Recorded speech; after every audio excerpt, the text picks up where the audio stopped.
So ngayon talagang bumigay na, mabilis siya bumigay ng nasunog, no? One of the biggest slum in Manila, ang Hapilan. At nasunog na naman ito kagabi. Maraming mga bahay ang nasira. Kamakailan lang ang nasunog nito sa Aroma. Dito lang yan sa kabilang kanto. So ngayon naman itong sa kabila naman, Hapilan. Grabe pala.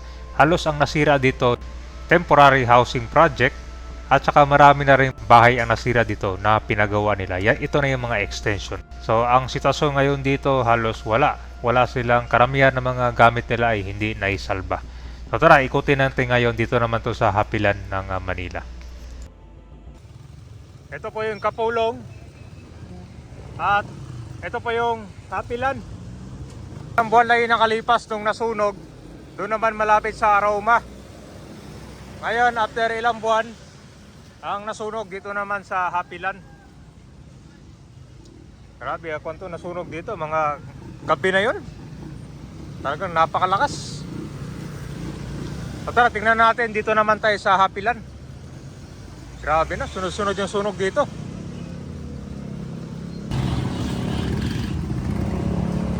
May natinamaan din dito ng mga yung mga temporary housing project.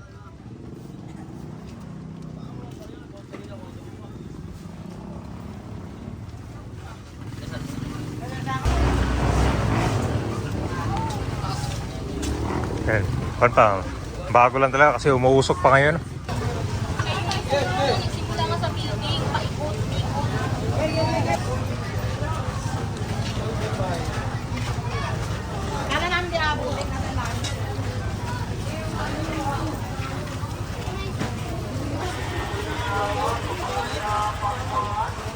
Bago-bago lang, umuusok pa yung mga kana.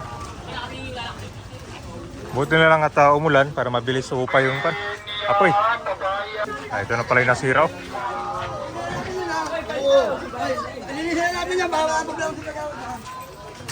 Ito. So pa pala ang tinamaan dito, mga kanta. Hollow blocks ng mga bahay.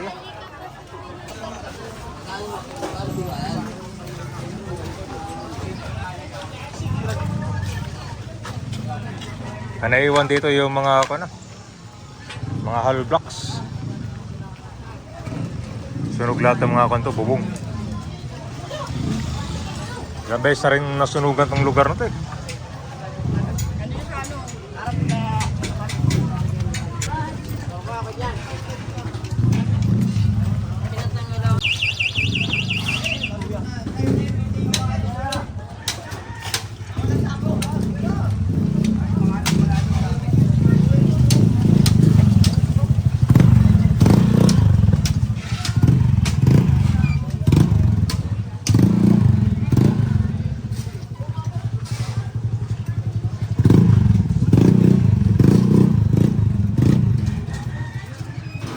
Halos ang tinamaan ngayon mga yung mga bahay na gawa nila. Nung sa Roma kasi yun, mga tinamaan doon, yung mga temporary housing. Pero ito mga bahay na paggawa nila. So, may mga matibay naman dito, hindi nasira. Ayan mga gawa sa hollow block. Kinukuha ngayon sir. Ito yung mga bebenta ngayon, mga yero. Mga yero sir, no? Yero, yan o. Kikilo ngayon.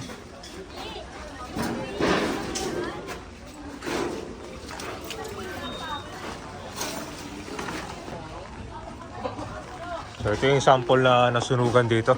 Bahay nito kuya? Bahay nyo ta?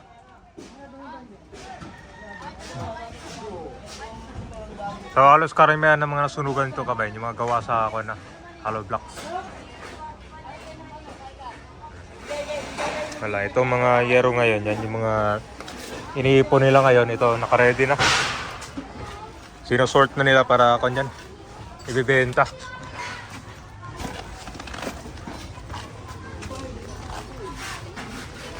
Sunog, pati yung mga kana.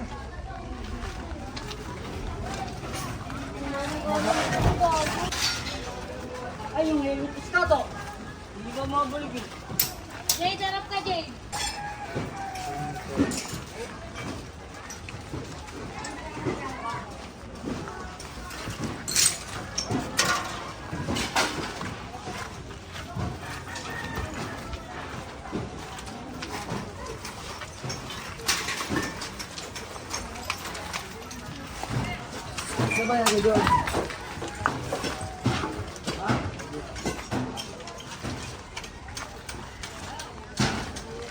Dikit-dikit talaga yung mga bahay. Naku, nasunog.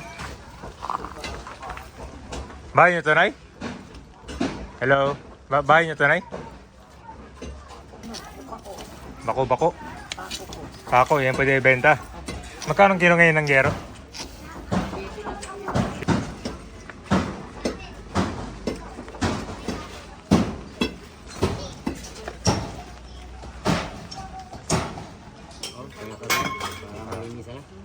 Bakal tsaka ano pa?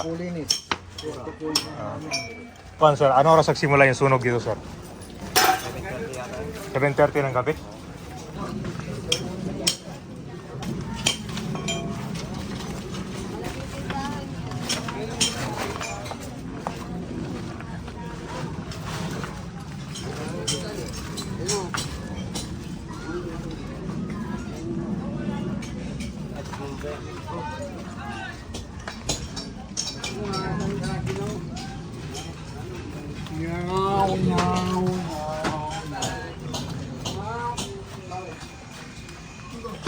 Tawagan niya na lang daw ako pagka nandun dito. Kasi wala daw dun. Kita niya. Marami ko sa kanya dun.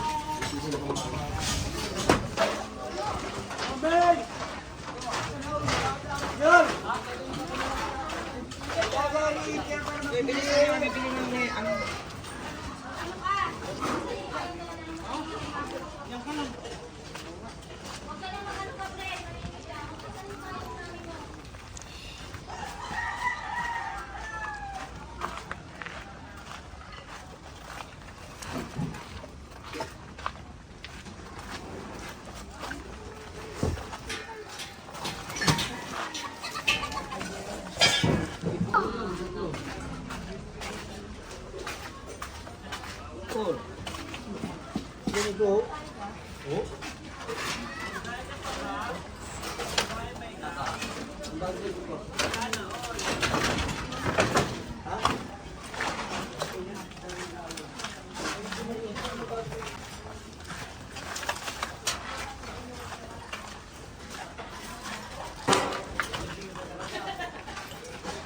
Ah, dito muusok po.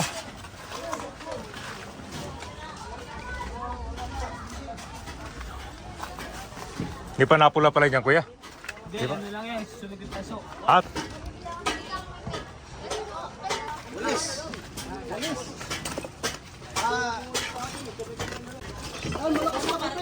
Ha? Malakas pa yung gitna. Oh, friend. Press tayo. Dami mo pa yung buhay na...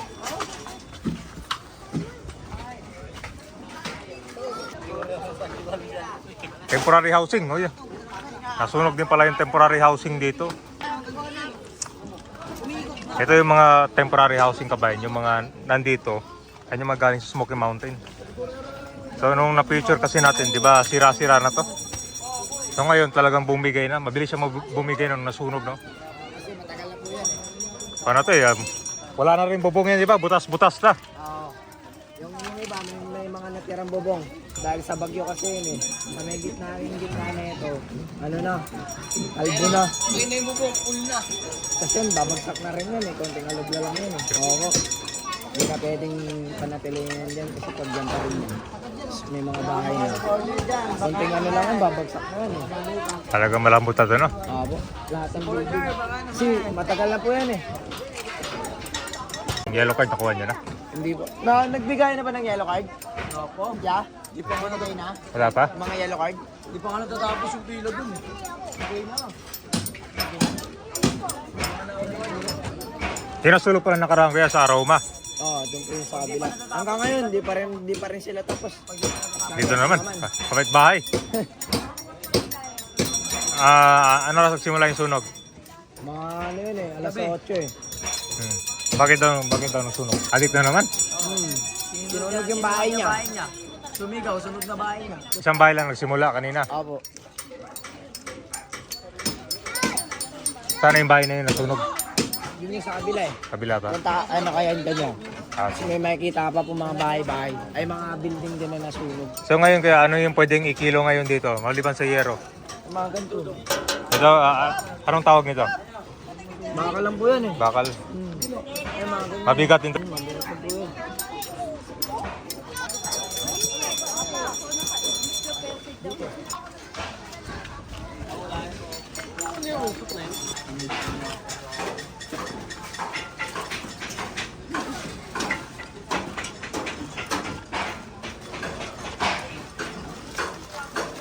Halos yung kwan dito, buong kwan to. Dalawang building ang natapyas. Oh. Mabilis siya bumigay kabayan nung nasunog na. Kasi kwan na rin, condemn na rin kung tutusin itong mga temporary housing. Yan, nakaready na rin yung mga pwedeng ikilo dito.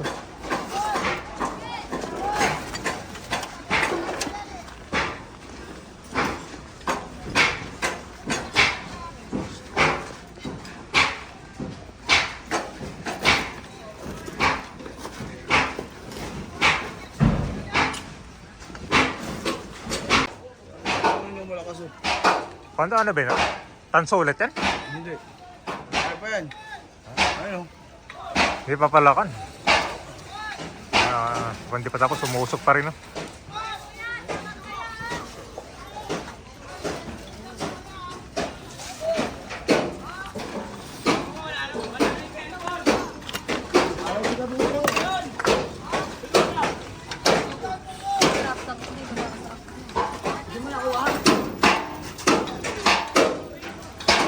Wala.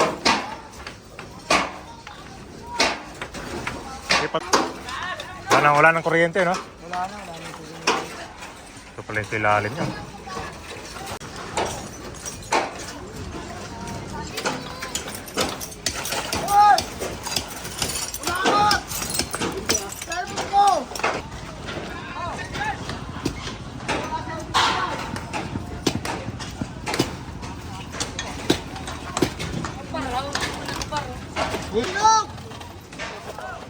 Ito, kung dito, ay ibang building na naman to. Nasunog.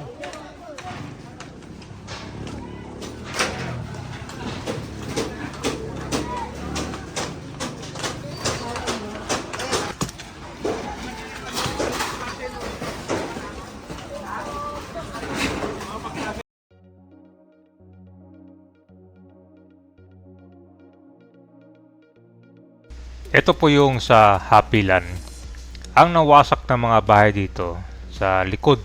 Itong sa harap kasi malapit sa Arten, ito yung mga hindi tinamaan. So mabilis talagang malakas yung apoy kasi ito nangyari 7 PM onwards. Tapos na declare fire out mga kana 3 AM ng kinaumagahan. So talagang inabutan ng ilang oras dahil din nasa kalooban yung mga nasunugan dyan. So yung mga truck kasi dito sa Arten, di basta-basta makapasok. So yung bago lang nasunugan dito dun sa Aroma, grabe. Halos din. Pero mas matindi daw dito dahil mas maraming bahay ang nawasak. Ito yung mga portion, no? Dikit lahat yan. Ang karamihan naman dito ay gawa sa hollow blocks. Pero alam nyo, itong lugar na to, ilang beses na tong nasunugan. Kaya naman itong nakikita yung mga bahay dyan gawa sa hollow blocks na, pero ngayon nasunugan pa rin. Wala lang daw sa isang bahay ito eh. So yung mga temporary housing ito yon. So pag nawala na tong apoy, yung mga wasak na temporary housing, i-demolish yan. So dito tatayuan nila ng bahay yan, yung mga hollow blocks na. Ito yung mga temporary housing, yan yung mga galing sa Smoky Mountain. Pero ito, nandito pa rin, no? Hindi sila nalipat.